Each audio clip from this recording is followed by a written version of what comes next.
different but still one.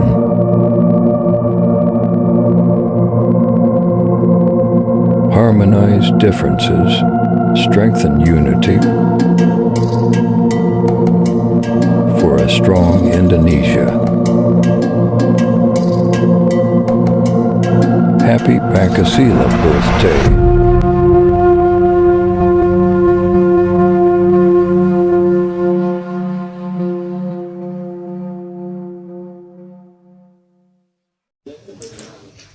Assalamualaikum warahmatullahi wabarakatuh. Perkenalkan, nama saya Salsabila Najwa Darmawan dengan NIM 2430811065 dari jurusan Administrasi Bisnis kelas 1B.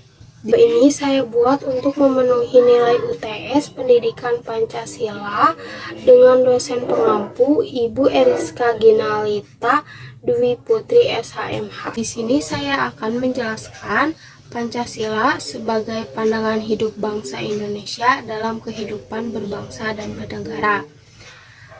Pancasila sebagai pandangan hidup bangsa Indonesia menjadi dasar nilai yang mengarahkan kehidupan berbangsa dan bernegara dengan menekankan persatuan, keadilan, dan kerukunan dalam setiap aspek kehidupan. Secara etimologi, istilah Pancasila berasal dari Sanskerta dari India, bahasa kasta Brahmana. Adapun bahasa rakyat biasa adalah bahasa Prakrta. Secara hafilah, dasar yang memiliki 5 unsur. Yang pertama, panca artinya 5. Yang kedua, sila vokal I pendek artinya batu sendi, alas atau dasar. Yang ketiga, sila vokal I panjang artinya peraturan tingkah laku yang baik, yang penting atau yang sama. Adapun istilah Pancasila dengan huruf Dewanggari I bermakna 5 aturan tingkah laku yang penting. The Pancasila, the 5 guiding principles of our national life. Perhaps you know already what our Pancasila is. It gives us the 5 principles of our state. These are: first, believe in God.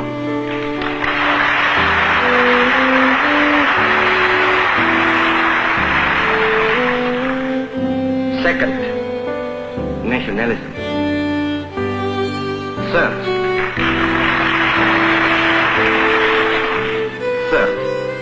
humanity.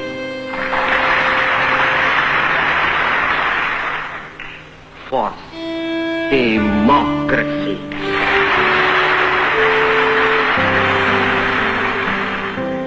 Fifth, social justice.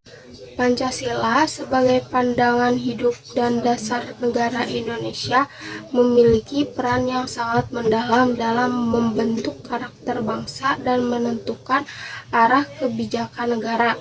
Sebagai pandangan hidup, Pancasila memberikan pedoman dalam menjalani kehidupan sehari-hari, baik dalam hubungan antar sesama warga negara maupun dengan alam semesta. Nilai-nilai yang terkandung di dalamnya menjadi pedoman moral dan etika yang membimbing tingkah laku individu dan masyarakat. Sebagai dasar negara, Pancasila menjadi dasar yang menyatukan bangsa Indonesia dalam keberagaman dan membentuk struktur pemerintah yang demokratis. Pancasila juga berfungsi sebagai filosofi dalam penyusunan peraturan perundang-undangan yang mencerminkan keadilan dan kesejahteraan bagi seluruh rakyat Indonesia. Dengan 5 sila yang terkandung dalam Pancasila, setiap sila menyampaikan prinsip-prinsip dasar yang mengarahkan kehidupan berbangsa dan bernegara. Kelima sila ini adalah pedoman yang harus dipegang teguh oleh setiap warga negara dalam mencapai tujuan bersama, yaitu mewujudkan masyarakat yang adil, makmur, dan sejahtera. Fungsi Pancasila dalam pandangan hidup bangsa Indonesia, yang pertama, kepribadian bangsa Indonesia. Pancasila menjadi cerminan kepribadian bangsa Indonesia, menunjukkan nilai-nilai yang khas dan membedakannya dari bangsa lain. Sikap mental, perilaku, dan tindak masyarakat Indonesia didasari oleh semangat kebersamaan, gotong royong, toleransi, dan penghormatan terhadap kemanusiaan. Yang kedua, kristalisasi pengalaman hidup. Pancasila merupakan hasil kristalisasi dari pengalaman hidup bangsa Indonesia sepanjang sejarah. Nilai-nilai dalam Pancasila mencerminkan sikap, watak, perilaku, norma, dan etika yang telah membentuk pandangan hidup bangsa Indonesia. Yang ketiga, dasar negara Indonesia. Sebagai dasar negara, Pancasila menjadikan pedoman dalam mengatur tatanan kehidupan bangsa dan negara. Pancasila menjadi acuan dalam pelaksanaan sistem ketatanegaraan, memastikan bahwa setiap aspek kehidupan bernegara sejalan dengan nilai-nilainya. Yang keempat, sumber hukum. Pancasila berfungsi sumber dari segala aspek di Indonesia. Segala tindakan dan kekuasaan dalam masyarakat harus berlandaskan hukum yang bersumber dari nilai-nilai Pancasila, menjadikannya pondasi utama dalam kehidupan berbangsa dan bernegara. Adapun nilai-nilai Pancasila dalam kehidupan berbangsa dan bernegara, yang pertama, ketuhanan yang Maha Esa, menekankan pengakuan dan ketakwaan pada Tuhan, penerapan sila pertama dalam kehidupan sehari-hari, mencakup hidup dengan kerukunan antar umat beragama, memberikan kebebasan beribadah, dan menghindari diskriminasi berbasis agama dalam pergaulan.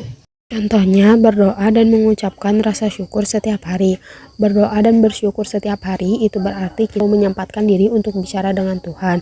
Kita minta perlindungan, memohon petunjuk, dan juga berterima kasih atas semua hal yang baik yang sudah kita dapatkan. Kita selalu ingat bahwa sekarang adalah pemberian Tuhan, dan dengan bersyukur hati kita jadi lebih tenang dan hidup terasa lebih ringan. Yang kedua, menghormati penganut agama yang berbeda.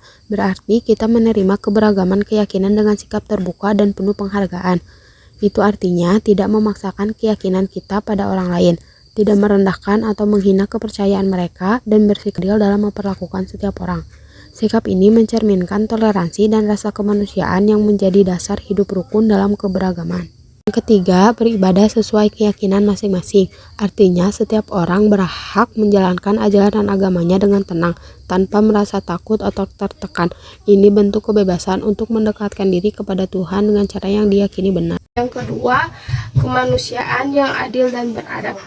Menekankan persamaan derajat, hak, dan kewajiban antara sesama manusia. Contohnya, membantu korban bencana alam, artinya ikut meringankan beban mereka yang sedang mengalami kesulitan. Bantuan bisa berupa donasi, kebutuhan pokok, tenaga sebagai relawan, atau sekadar memberikan dukungan moral. Ini adalah bentuk kepedulian kita untuk saling menguatkan di masa sulit. Yang kedua, bersikap sopan dan ramah kepada siapapun, artinya memperlakukan orang lain dengan penuh penghormatan, kehangatan, tanpa membedakan siapa mereka. Ini menunjukkan rasa empati, menghargai keberadaan orang lain, menciptakan suasana yang nyaman dalam setiap interaksi. Dan yang ketiga, persatuan Indonesia. Menuntut penghormatan terhadap keanekaragaman di Indonesia, penerapannya termasuk menjaga ketertiban dan keamanan, meningkatkan toleransi sosial, dan mendahulukan kepentingan negara di atas kepentingan individu, serta mempertahankan kedaulatan negara dan membentuk rasa cinta tanah air melalui pendidikan dan kebijakan nasional. Contohnya, menghargai perbedaan pendapat, pandangan, dan karakter berarti memahami bahwa setiap orang punya cara berpikir dan kepribadian yang berbeda. Sikap ini menunjukkan toleransi, saling menghormati, dan kesediaan untuk belajar dari perspektif orang lain tanpa memaksakan kehendak sendiri. Yang kedua, bergotong royong, berarti saling bekerja sama untuk mencapai tujuan bersama.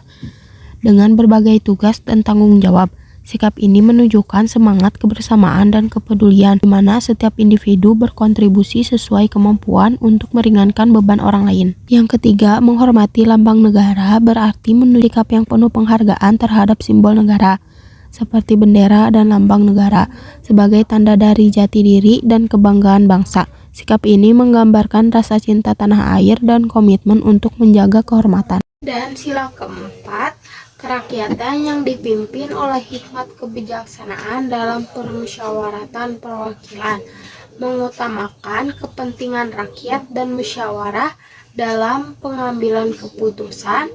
Penerapannya melibatkan musyawarah untuk mufakat, tidak memaksakan pendapat, dan aktif berperan dalam kegiatan masyarakat. Contohnya, mengutamakan musyawarah dalam mengambil keputusan untuk kepentingan bersama, berarti membuat keputusan dengan cara berdiskusi secara bersama-sama, mendengarkan berbagai pendapat, dan mencari solusi yang menguntungkan semua pihak. Hal ini menciptakan keputusan yang adil dan sesuai dengan kebutuhan bersama, dengan mengedepankan prinsip gotong royong. Dan yang terakhir, sila kelima, keadilan sosial bagi seluruh rakyat Indonesia, menekankan perbuatan luhur, sikap adil, menjaga keseimbangan antara hak dan kewajiban, serta memberikan pertolongan kepada orang lain. Hal ini juga mencakup menghormati hak-hak orang lain, menjauhi sikap pemerasan, tidak bersifat boros, dan berusaha mewujudkan kemajuan yang merata. Contohnya, bersikap adil berarti lakukan setiap orang dengan setara dan memberikan hak mereka tanpa diskriminasi. Ini mencerminkan rasa hormat dan objektivitas, di mana keputusan atau tindakan yang diambil selalu didasari pada prinsip keadilan dan kebenaran. Untuk menjaga nilai-nilai luhur Pancasila dalam kehidupan sehari-hari, diperlukan berbagai upaya yang melibatkan setiap elemen masyarakat Indonesia.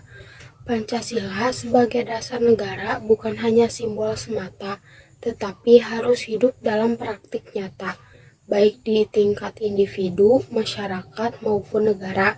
Untuk menjaganya perlu adanya upaya, yaitu pendidikan yang mengedepankan Pancasila. Pancasila perlu diajarkan sejak dini dalam pendidikan, baik di sekolah dasar hingga perguruan tinggi, melalui kurikulum yang lebih menekankan pemahaman dan pengamalan nilai-nilai Pancasila dalam kehidupan. Pendidikan ini harus mengarah pada pembentukan karakter berlandaskan pada persatuan, keadilan, dan penghargaan terhadap perbedaan. Kedua, pemberdayaan masyarakat dengan Pancasila. Pancasila perlu lebih diperkenalkan secara luas melalui berbagai saluran seperti media sosial, organisasi masyarakat, hingga kegiatan keagamaan. Pemahaman ini hanya mencakup bukan hanya teori, tetapi juga praktik kehidupan sehari-hari yang mencerminkan prinsip-prinsip Pancasila seperti gotong royong, musyawarah, dan keadilan sosial. Yang ketiga, praktik Pancasila dalam kehidupan sehari-hari. Nilai-nilai Pancasila harus diterapkan dalam setiap tindakan sehari-hari, baik dalam hubungan pribadi maupun dalam menjalankan aktivitas profesional. Menghargai perbedaan, bertindak adil, dan menjaga persatuan bangsa. Yang keempat, penegakan hukum yang berkeadilan. Hukum harus menjunjung tinggi nilai-nilai Pancasila dengan memberikan sanksi yang tegas terhadap pelanggaran yang merusak keharmonisan dan keadilan. Ini termasuk tindakan yang merusak keutuhan bangsa atau bertentangan dengan nilai-nilai kemanusiaan yang dijunjung oleh Pancasila. Yang kelima, penolakan terhadap ideologi yang bertentangan dengan Pancasila. Pancasila harus menjadi benteng dalam menanggulangi yang bertentangan, seperti radikalisme atau ekstremisme. Dalam menghadapi tantangan zaman, kita harus bersama-sama menjaga agar nilai-nilai Pancasila tetap relevan dan menjadi panduan hidup bagi seluruh warga negara. Dengan komitmen bersama, nilai-nilai luhur Pancasila akan terus hidup dan berkembang, memperkuat jati diri bangsa Indonesia yang damai, adil, dan sejahtera. Kesimpulannya, Pancasila sebagai pandangan hidup bangsa Indonesia memiliki peran yang sangat penting dalam membentuk karakter dan identitas bangsa. Nilai yang terkandung dalam Pancasila yaitu ketuhanan, kemanusiaan, kerakyatan, dan keadilan untuk mewujudkan masyarakat yang adil, makmur, dan sejahtera. Sekian dari saya. Wassalamualaikum warahmatullahi wabarakatuh.